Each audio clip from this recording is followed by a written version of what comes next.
Option C, observation schedule. Question 8. The characteristics of standardized test include option A, reliability, option B, validity, option C, norms, option D, all of the above. And the correct option is option D, all of the above. Question 9. To validate the information collected through questionnaire, a researcher can option A, take the interview of selected sample, option B, make observations of the ongoing processes, option C, both option A and option B, option D, neither option A nor option B. And the correct option is option C, both option A and option B. Question 10. Which of the following is not a principle of designing a questionnaire? Option A, avoid double negatives, option B, avoid double barreled questions, option C, avoid leading questions, option D, avoid using multiple items to measure a single construct. And the correct option is option D, avoid using multiple items to measure a single construct. Thanks for watching. Hi, welcome to NITTT and Online Swayam, Module 7. Creative problem solving, innovation and meaningful R&D.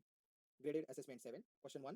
If you rank, order your 10 students on the basis of their success in interview for campus placement by assigning 1 to the most successful and 10 to the least successful students, the data generated will be an option A, nominal scale, option B, ordinal scale, option C, interval scale, option D, ratio scale. And the correct option is option C, interval scale. Question 2.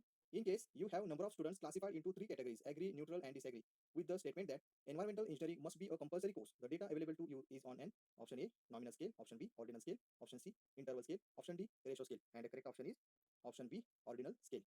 Question 3. If you intend to study the relationship between the location of an institution and industry awareness among students and data is on nominal scale, which of the following statistical technique would you prefer? Option A, chi-square test, option B, rank order correlation, option C, Pearson product moment correlation, option D, point by serial correlation. And correct option is option A, chi-square test. Question 4. If as a teacher you are interested in finding out the average performance of your students in a class test, would you prefer to calculate option A mode, option B median, option C mean, option D range? And correct option is option B median.